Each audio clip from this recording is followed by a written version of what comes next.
Good morning students. 12th biology के online class को running में करते हैं और लेसन नंबर जो 4 पाठों में जन्म की विशिष्ट विधियां चल रही है, इस पाठ को कंटिन्यू करते हैं। और इस पाठ के जो 2 टॉपिक्स असंजनन और अनिषेक विशेषता लास्ट क्लास में अध्ययन कराया जा चुका है। आज अपन जो विशिष्ट विधियां चल रही है, इसकी नेक्स्ट विधि का अध्ययन आज किया जाएगा और उसका नाम है सूक्ष्म प्रवर्धन। क्या है? सूक्ष्म प्रवर्धन।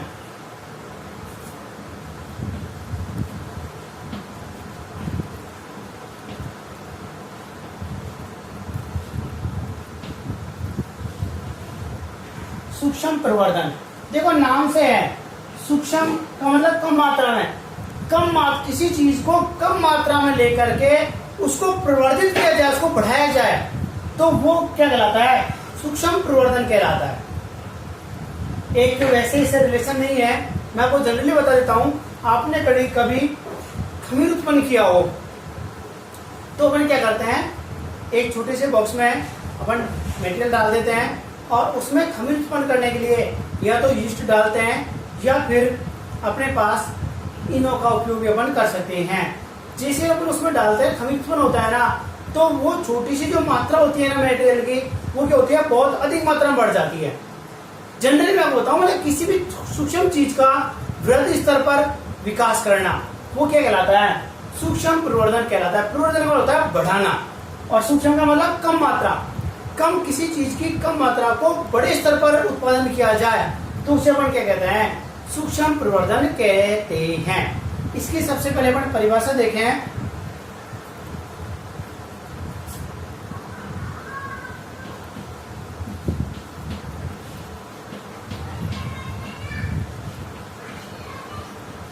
पात्र संवर्धन की वह तकनीक जिसमें कम समय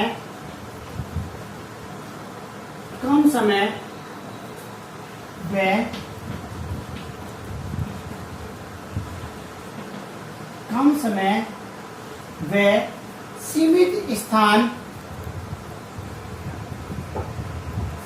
में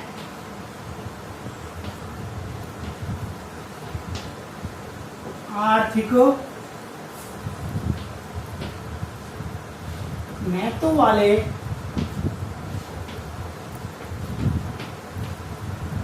असंख्य पादप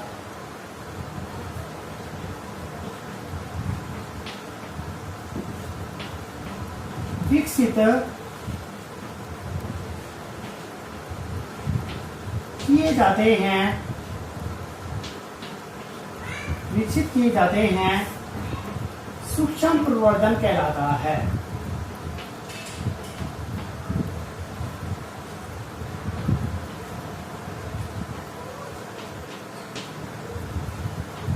क्या कहलाता है? सूक्ष्म प्रवर्धन कहलाता है।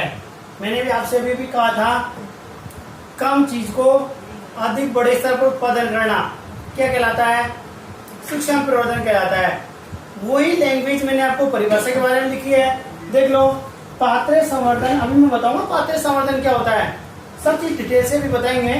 पात्र संवर्धन की वह तकनीक जिसमें कम समय, क्या लिखा है? कम समय, शॉर्ट टाइम, शॉर्ट प्लेस, कम समय में और कम स्थानों, शॉर्ट टाइम में, कम समय में और छोटे स्थान में आर्थिक महत्व वाले पादपों को असंख्य संख्या में उत्पन्न करना ही क्या कहलाता है? सूक्ष्म प्रवर्धन कहलाता है। बात वही हुई कि अपने पास जो इकोनॉमिक इंपोर्टेंस वाले जो प्लांट्स होते हैं, उनको कम स्थान और कम समय में बहुत अधिक मात्रा में उनको बढ़ाया जाए तो उसे अपन क्या कहते हैं? सूक्ष्म प्रवर्धन कहते हैं। इस टॉपिक को समझने से पहले एक नाम साधा है ऊतक संवर्धन, और इस ऊतक संवर्धन को आपने 11th क्लास पढ़ा होगा, या जब ऑनलाइन ऑफलाइन क्लास लगी थी स्कूल में, वहां भी ऊतक संवर्धन के बारे में अपन ने अध्ययन कराया था। लेकिन फिर भी एक बार मैं आपको दोबारा डिटेल बता देता हूँ शॉर्ट में कि ऊतक संवर्धन क्या होता है। ये परिभाषा नोट कीजिए। परिभाषा नोट करने के बाद में सबसे पहले कुछ नाम्स हैं, उनको मैं आपको बता दूं कि कौन सी क्या चीज होती है। पात्र संवर्धन क्या होता है, ऊतक संवर्धन क्या होता है, एक कैलस आएगा, कैलस क्या होता है, इनके बारे में आपको मैं जानकारी प्रदान कर दूं। उसके बाद में जो सूक्ष्म प्रवर्धन है वो आपको इस जीवन में समझ में आ जाएगा। ऊतक संवर्धन ही एक प्रकार का होता है, सूक्ष्म प्रवर्धन होता है। इसको नोट कीजिए। नोट करने के बाद में आगे एरो अपन लिखेंगे, तो यहां तक नोट कीजिए, पॉइंट डालेगा सूक्ष्म प्रवर्धन, परिभाषा लिखिएगा। उसके बाद में आपको मैं बता रहा हूं, फिर ये समझ लीजिएगा, उसके बाद में आप नोट कीजिएगा।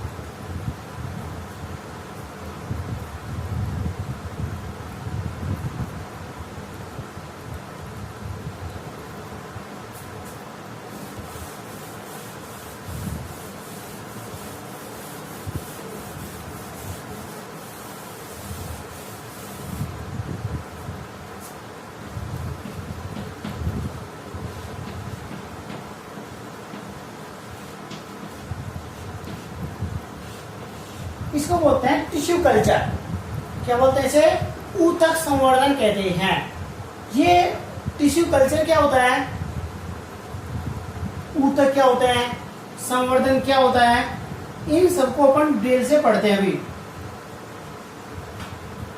देखो, सबसे पहले आता है ऊतक। क्या अपने पास में ऊतक, ऊतक किसे कहते हैं? जो अपने पास कोशिकाएं होती हैं, क्या होती है? कोशिकाएं होती हैं। इन कोशिकाओं का जो समूह होता है, कोशिकाओं का समूह क्या कहलाता है? ऊतक कहलाता है। परस्पर दो या दो से अधिक कोशिकाएं जब मिलती हैं तो इससे बनने वाली जो संरचना होती है वो क्या कहलाता है? ऊतक कहलाता है। और संवर्धन का मतलब क्या होता है? उसे संवर्धित करना, उसे बढ़ाना। और बढ़ाने के लिए क्या होना चाहिए? एक तो अनुकूल परिस्थिति होनी चाहिए। संवर्धन में क्या होता है? बढ़ाना। अनुकूल परिस्थिति होनी चाहिए। निर्जमीकृत,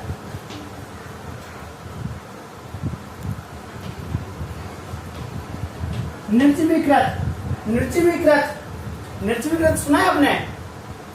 निर्जमीकृत को आपने कई बार देखा होगा अपने गांव में। अपन गाय भैंस रखते हैं, तो गाय भैंसों में को जब अपन रखते हैं और जब कोई गाय भैंस बीमार हो जाती है, देखा है, तो अपन किसको बुलाते हैं?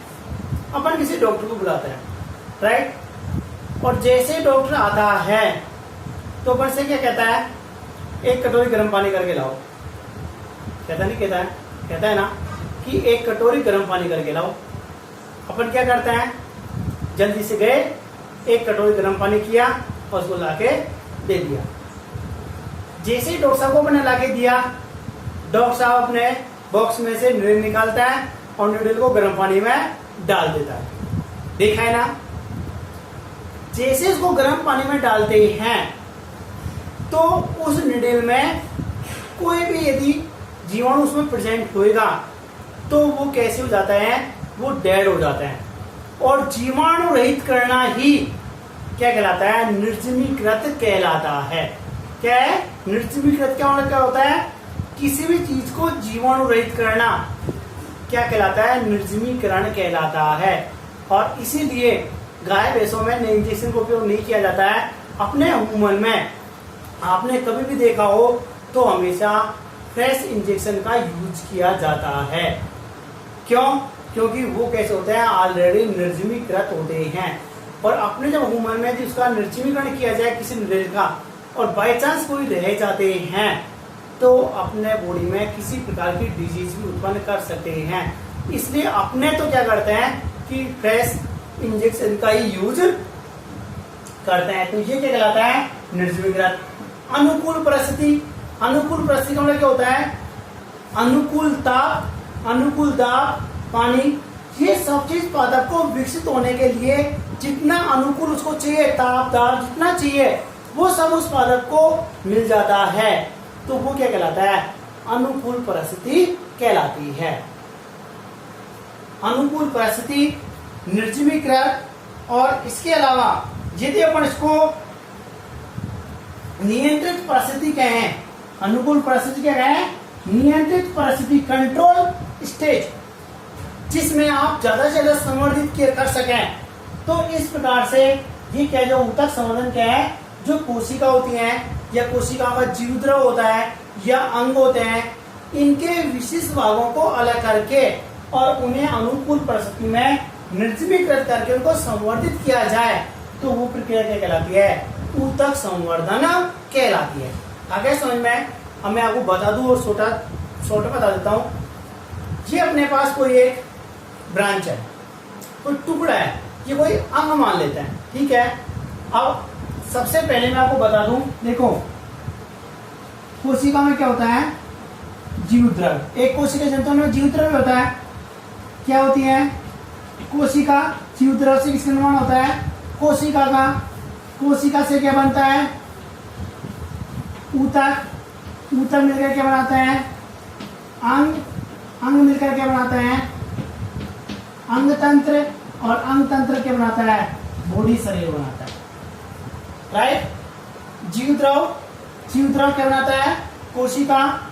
कोशिकाओं का समूह क्या कहलाता है, ऊतक। ऊतकों का समूह क्या कहलाता है, अंग। अंगों का समूह क्या कहलाता है, अंग तंत्र। और अंग तंत्र का समूह क्या कहलाता है, बॉडी का निर्माण करता है।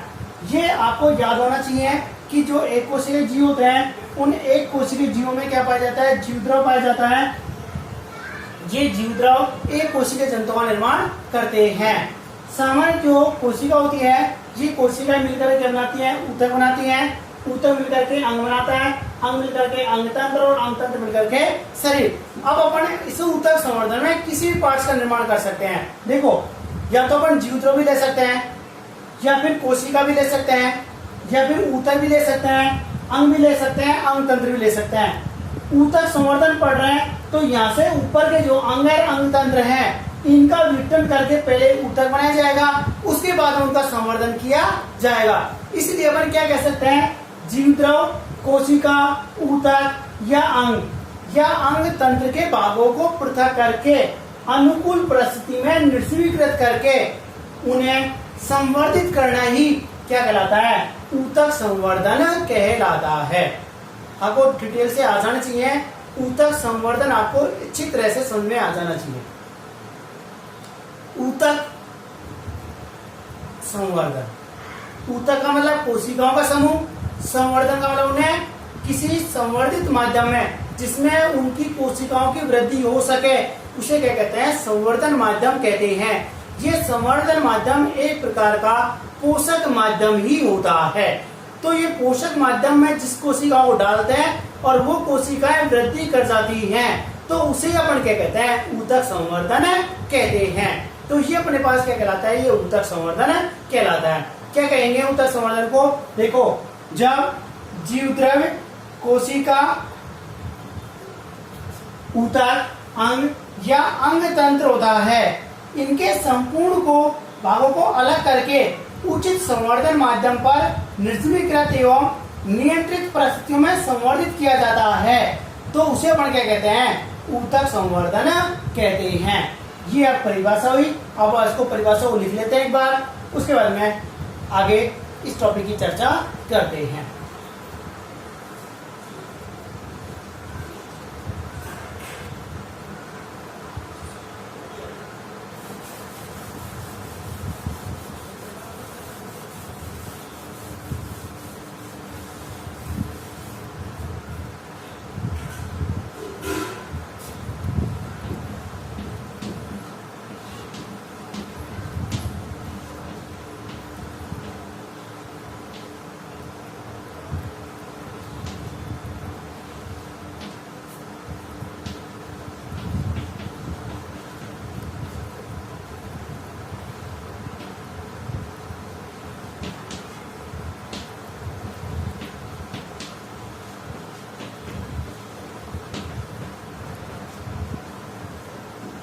अंगों या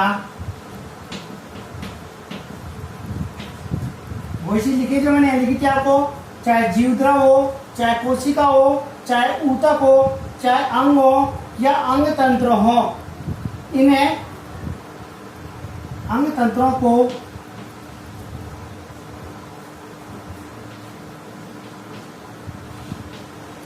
अलग कर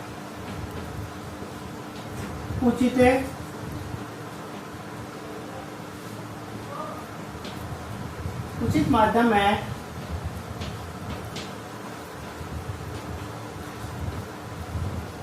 निर्जीवीकृत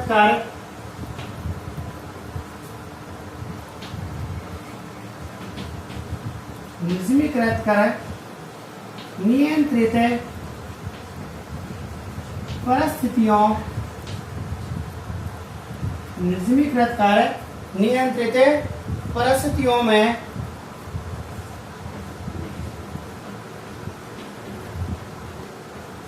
संवर्धित करना ही ऊतक संवर्धन कहलाता है।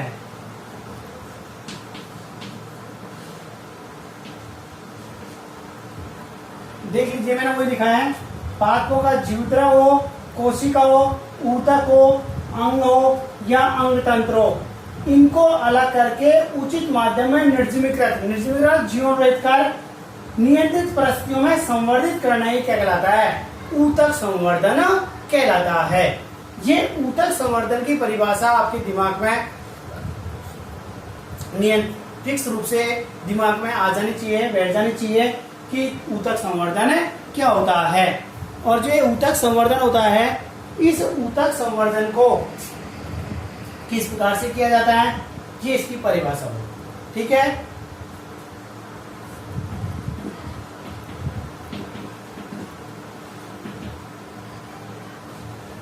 यहां तक परिभाषा को नोट कीजिए। और परिभाषा को नोट करने के बाद में आगे पॉइंट डाल के लिखिए, मैं लिखा देता हूं।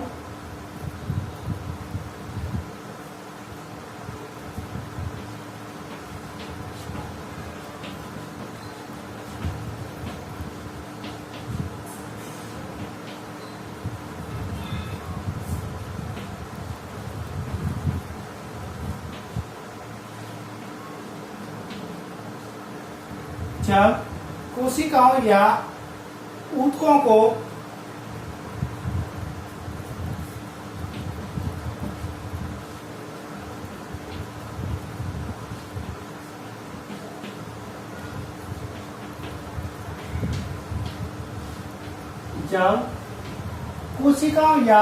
ऊतकों को पात्र संवर्धन किया जाता है तो कैलस या प्रेरकों का निर्माण होता है।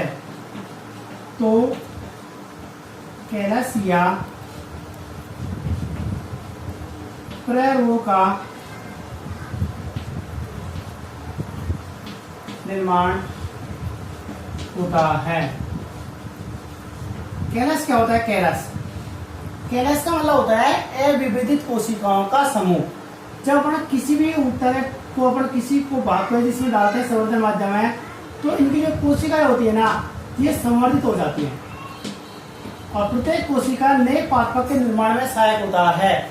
इस जो कोशिकाओं का अविभेदित कोशिकाओं का जो समूह होता है ना, इसे अपन क्या कहते हैं? कैलस कहते हैं। कैलस एक प्रकार का अविभेदित कोशिकाओं का समूह होता है जो नए पादप के निर्माण में सहायक होता है। उसे अपन क्या कहते हैं? कैलस संवर्धन कहते हैं। इस कैलस संवर्धन द्वारा ही असंख्य पादपों का निर्माण किया जाता है। क्या लिखा है? जब कोशिका या ऊतकों को पात्र संवर्धन किया जाता है तो कैलस या प्रेरकों का निर्माण होता है। आगे देखो, कैलस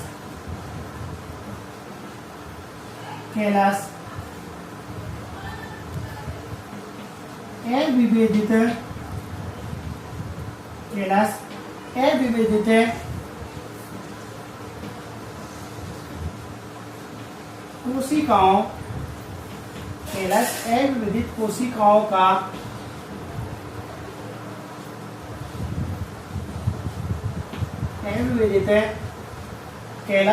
अभी मैंने आपसे कहा था कैलस क्या होता है, ये क्या होता है, अविभजित कोशिकाओं का समूह होता है जिसमें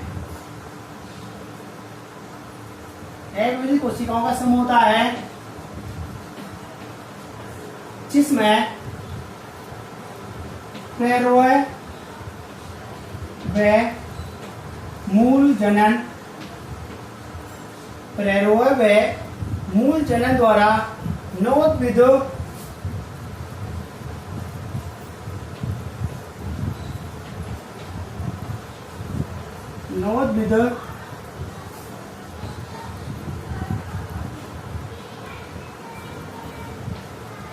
पादपों का निर्माण होता है।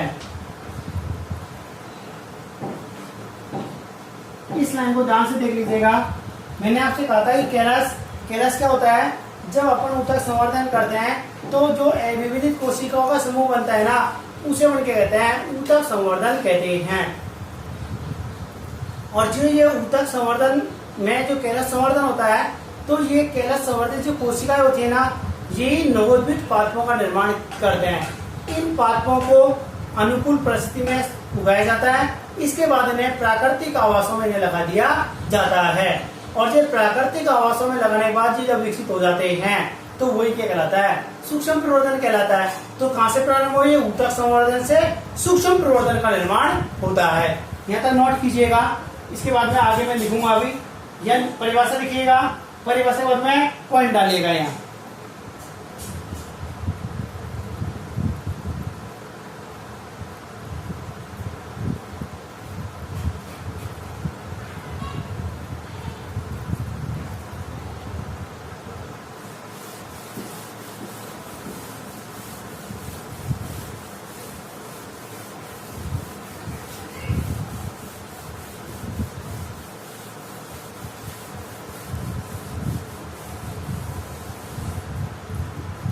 इसी के नीचे आगे नोट डालेगा, आगे कंटिन्यू करिएगा इस टॉपिक को। आगे नोट डाल के क्या लिखेंगे इसमें, जो अपने पास नवोद्भिद पादप बने थे उनका ऐसे पादपों का दृढ़ीकरण करके, ऐसे पादपों का दृढ़ीकरण करके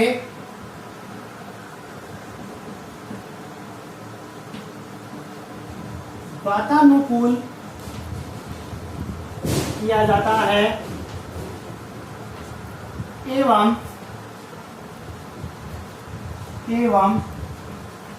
इसके पश्चात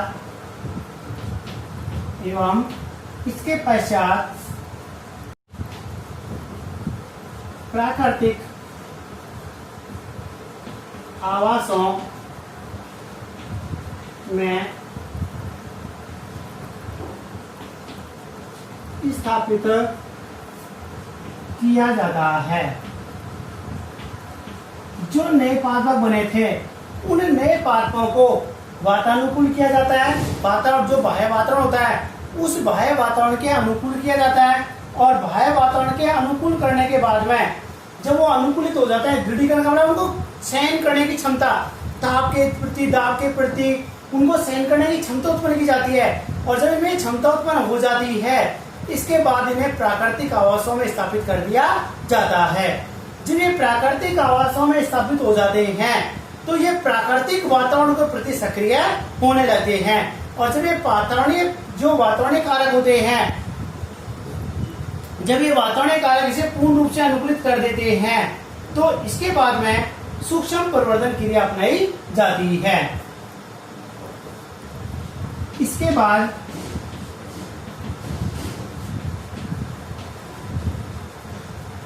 सूक्ष्म प्रवर्धन क्रिया अपनाई जाती है। और सूक्ष्म प्रवर्धन क्या होता है, इस सूक्ष्म प्रवर्धन में मैंने आपको पहले परिभाषा में दिया कि सूक्ष्म प्रवर्धन क्या होता है, कम समय में और नियंत्रित परिस्थितियों में जो असंख्य पादप उत्पन्न किए जाते हैं ना, उसे अपन क्या कहते हैं, सूक्ष्म प्रवर्धन कहते हैं। तो जो प्राकृतिक आवासों में जो ढेर सारी कोशिकाएं बनी है, तो बहुत सारी कोशिकाओं से बहुत सारे पादप बनेंगे। उन बहुत सारे पादपों को अलग अलग प्राकृतिक आवासों में उगा दिया जाए तो वो क्या करेंगे, सूक्ष्म प्रवर्धन क्रिया उत्पन्न करते हैं।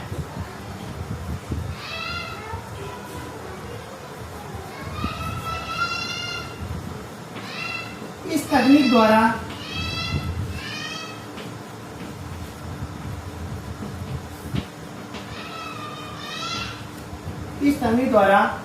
औषधीय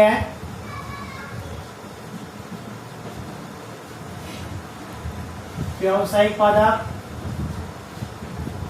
एवं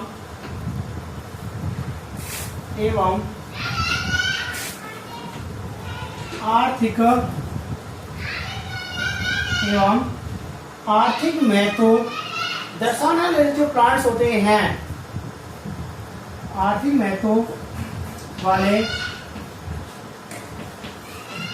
पादपों का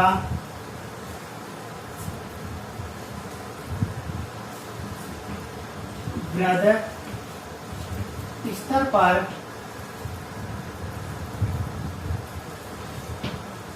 उत्पादन किया जाता है।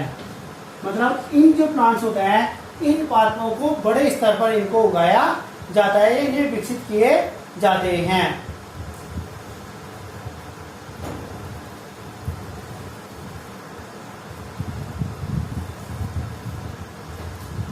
इस विधि का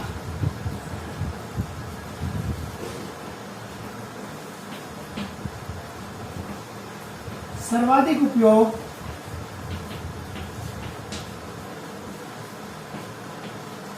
रोम युक्त पादप व आर्थिक महत्व वाले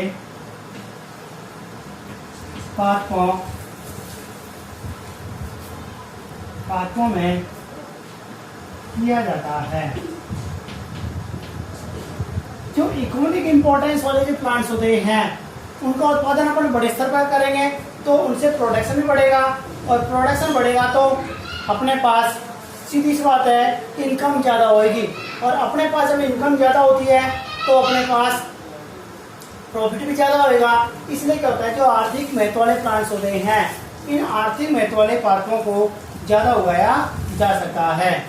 एग्जाम्पल जैसे आर्किड, गुलदाउदी आदि जो प्लांट्स होते हैं, इनका प्रोडक्शन अधिक मात्रा में किया जाता है। तो ये अपने पास क्या कहलाता है, ये ऊतक संवर्धन कहलाता है। अब इसमें आपके एक बात और पूछ रहे होंगे आप कि पात्र संवर्धन क्या होता है।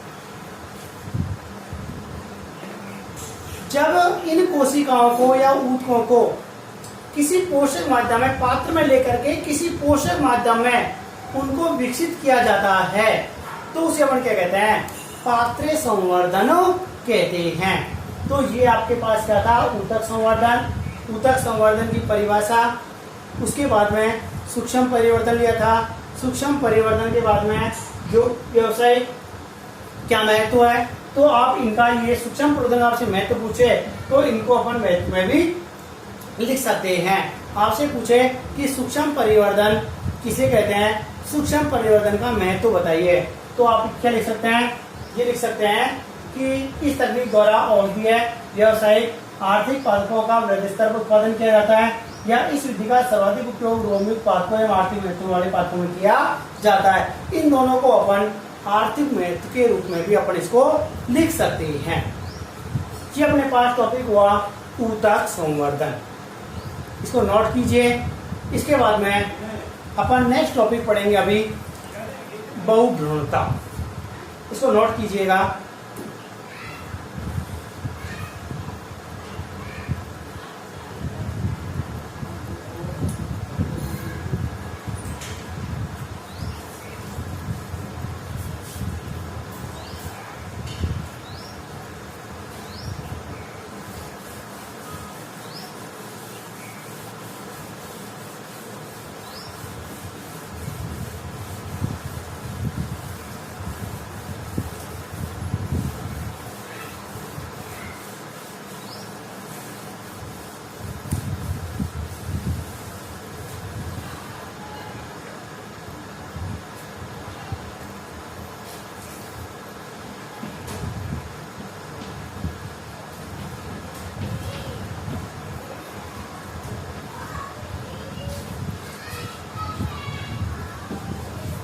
पॉलीएम्ब्रियन से, बहुभ्रूणता।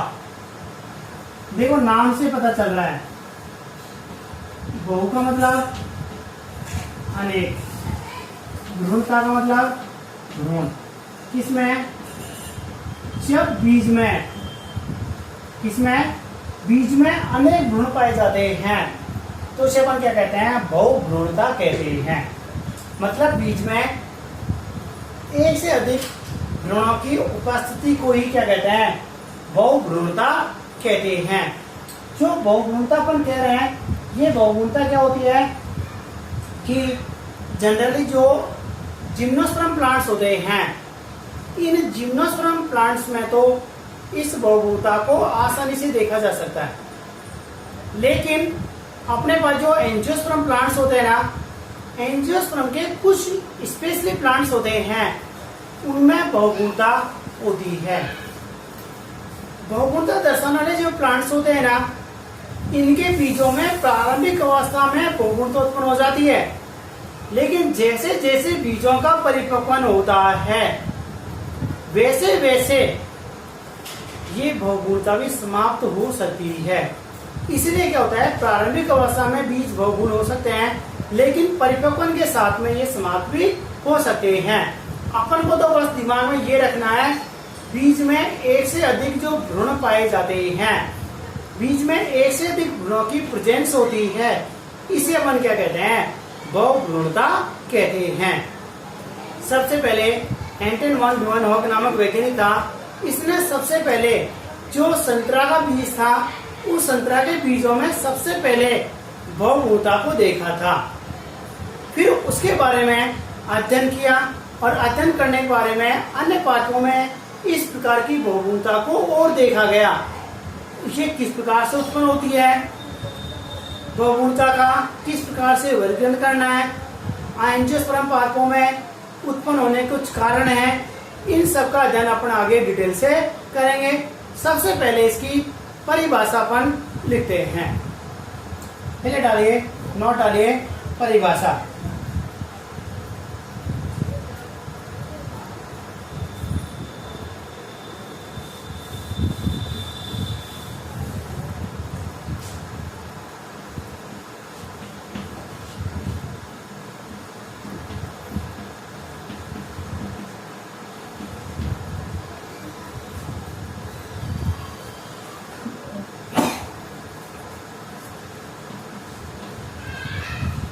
एक बीज में एक से अधिक है, एक बीज में एक से अधिक भ्रूणों के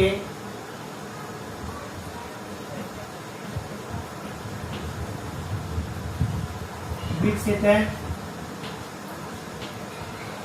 होने की प्रक्रिया को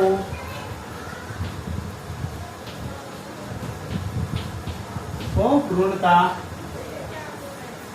कहते हैं। कैसे बहुभ्रूणता कहते हैं? सामान्यतः एक बीज में एक ही भ्रूण पाया जाता है, लेकिन कई बार एक बीज में एक से अधिक भ्रूण विकसित हो जाते हैं। इस प्रक्रिया को अपन क्या कहते हैं? बहुभ्रूणता कहते हैं।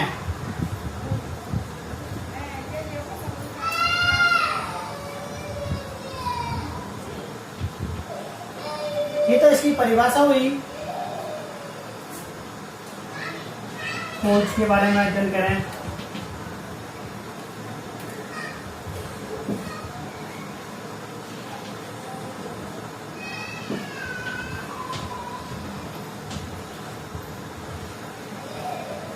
ल्यूवेनहॉक नामक वैज्ञानिक है।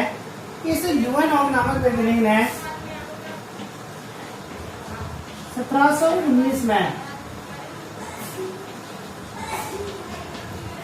1719 में सबसे पहले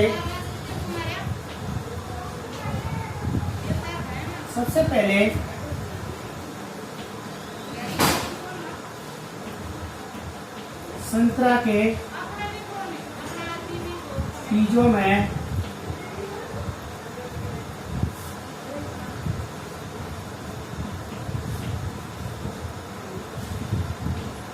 बहुपूर्णता को, ये इंपॉर्टेंट चीज है कि अगर पूछ लेता आपसे कि बहुपूर्णता को सबसे पहले किसने देखा, ल्यूएनहोक नामक वैज्ञानिक है। इस ल्यूएनहोक नामक वैज्ञानिक ने 1719 में सबसे पहले जो संतरा के बीज है, उन संतरा के बीज में सबसे पहले बहुपूर्णता को देखा गया।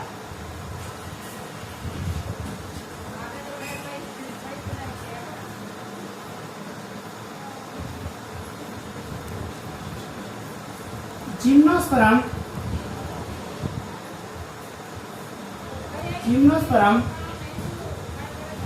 पादपों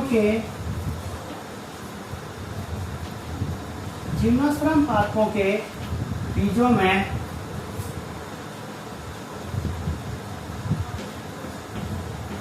बहुपूर्णता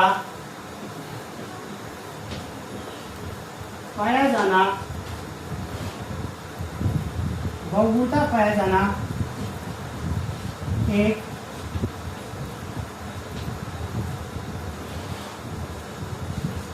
सामान्य बात है, लेकिन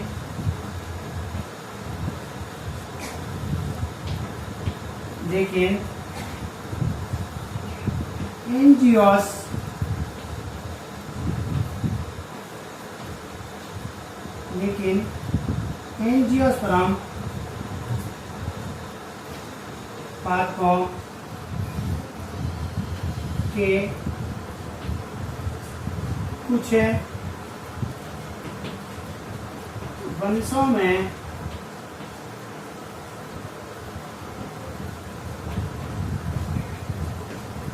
में बहुपूर्णता पाई जाती है। मैंने आपसे पहले भी कहा था कि जो अपने पास अनावर्त बीजी पादप होते हैं, इन अनावर्त बीजी पादपों में जो बीज होते हैं, इनमें तो बहुपूर्णता पाया जाना एक सामान्य बात है, सामान्य लक्षण है। लेकिन जो जिम्नोस्पर्म एंजियोस्पर्म पादप होते हैं, इनमें बहुपूर्णता कुछ ही वंशों में पाई जाती है। यहां तक इसको नोट कीजिएगा। पहले परिभाषा लिखिए, फिर इसके खोज लिखिए, फिर इसके कुछ महत्वपूर्ण बिंदु डालिए। महत्वपूर्ण बिंदु डालने के बाद में एरोवाइजो इसको नोट कीजिए। यहां तक इसको नोट कीजिए, इसके बाद में मैं लिखाता हूँ।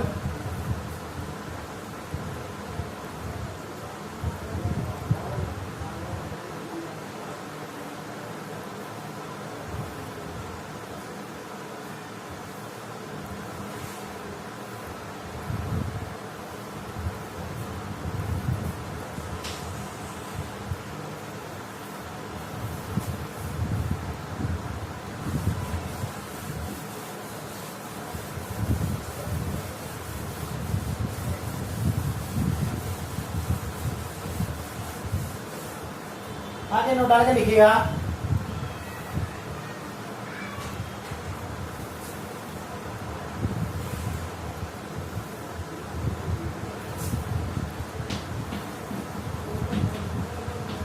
सामान्यतः बहुपूर्णता की स्थिति में एक स्वस्थ बीज में परिपक्वन के दौरान एक ही भ्रूण उपार्जित होता है। मैंने आपसे पहले भी कहा था कि अपने पास जो बहुपूर्णता होती है ना, इस बहुपूर्णता में प्रारंभिक अवस्था में अनेक भ्रूण हो सकते हैं, लेकिन जैसे इनका परिपक्वन होता है तो परिपक्वन के साथ में एक ही भ्रूण उपार्जित होता है। लेकिन कुछ पादपों के बीज होते हैं ना, ये अंकुरण के समय एक से अधिक परिपक्वन भ्रूणों की उपस्थिति भी दर्शाते हैं। कुछ पादपों के बीज अंकुरण के समय अंकुरण के समय एक से अधिक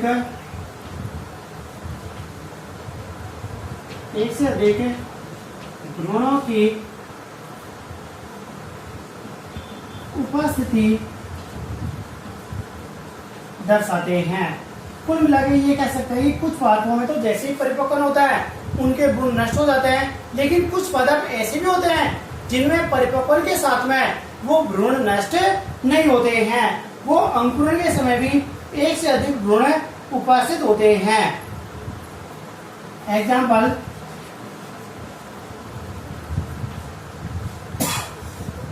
एग्जाम्पल बेल्डा। ये कैसा है? ये एक अधिपादप है। अधिपादप जानते हो ना? अधिपादप में क्या होता है? जब किसी दूसरे पादप पर जब इनका अंकुरण होता है तो ये क्या कहलाते हैं? ये अधिपादप कहते हैं। जैसे आर्किड आपने देखा था, आर्किड भी क्या होता है? अधिपादप होता है। ये सामान्यतः आम के दूसरा प्लांट होता है, उस आम के प्लांट पर ये आसानी से उगते हैं।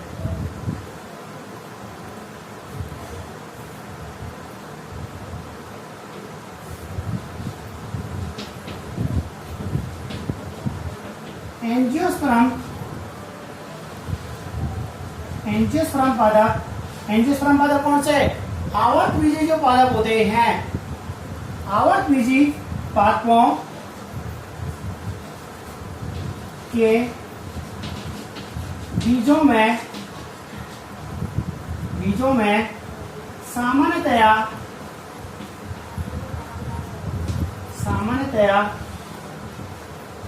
एक ही भ्रूण उपस्थित होता है, एक ही भ्रूण उपस्थित होता है, लेकिन कुछ पादपों के बीज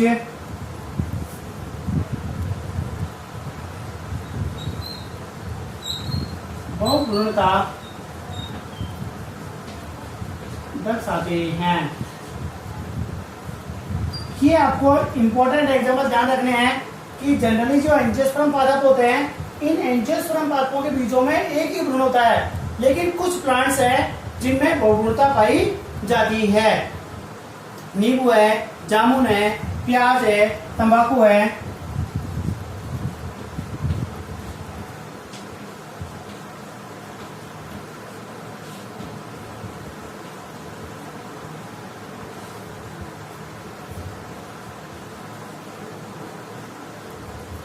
तंबाकू,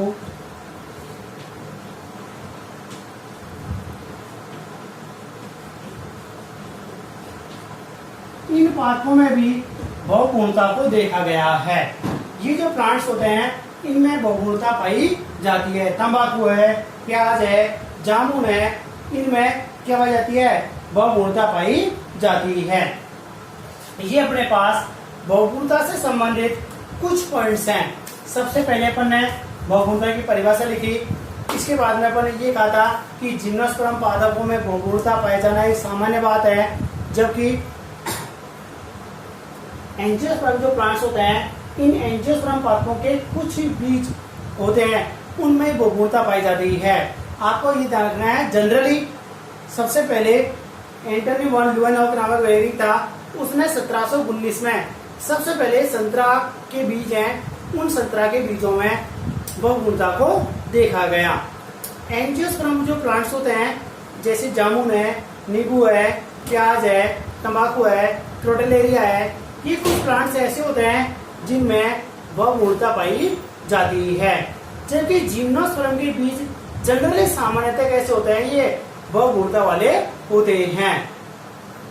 अब अपन ने ये तो पढ़ लिया कि एंजियोस्पर्म पादप के जो बीज होते हैं वो बहुभ्रूण नहीं होते हैं, लेकिन अपन ये देखें कि जो कुछ प्लांट्स हैं जिनके एग्जाम्पल अभी अपन ने नोट किए हैं, ये बहुभ्रूणता किस प्रकार से उत्पन्न दर्शाते हैं, या किस प्रकार से इनमें बहुभ्रूणता उत्पन्न होती है, या क्या कारण है कि ये बहुभ्रूण प्रकार के होते हैं।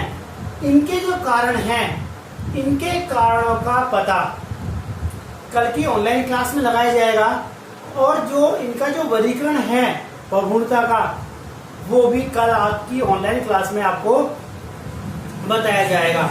आज तो सिर्फ अपन ने क्या पढ़ा है, अपन ने सूक्ष्म प्रवर्धन पढ़ा है आज क्लास में, और इसके साथ में बहुगुणता की परिभाषा, उससे संबंधित कुछ इंपॉर्टेंट जो पॉइंट्स थे, इंपॉर्टेंट पॉइंट्स के बारे में अपन ने उनका अध्ययन किया है।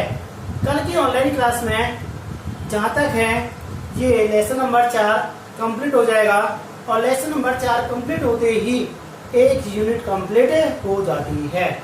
अपन ने एक जून से ऑनलाइन क्लास चल रही है, एक महीने में चारों लेसन्स कंप्लीट हो चुके हैं। इन चारों लेसन्स के नोट्स और इनका पूर्ण रूप से अध्ययन कर आपको पूरे 4 लेसन याद भी होने चाहिए। इसी के साथ आज की जो ऑनलाइन क्लास है, इस आज की ऑनलाइन क्लास को आज यहीं ऑफ करते हैं, और कल अपन पढ़ेंगे आवर्त विधि पाठों में बहुगुणता उत्पन्न होने के कारण और बहुगुणता का वर्गीकरण।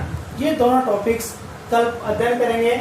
मैं आज इन टॉपिक्स को यही छोड़ देता हूँ, कल एक बार दोबारा इनको रिवाइज करते हुए टॉपिक को आगे बढ़ा देंगे। धन्यवाद।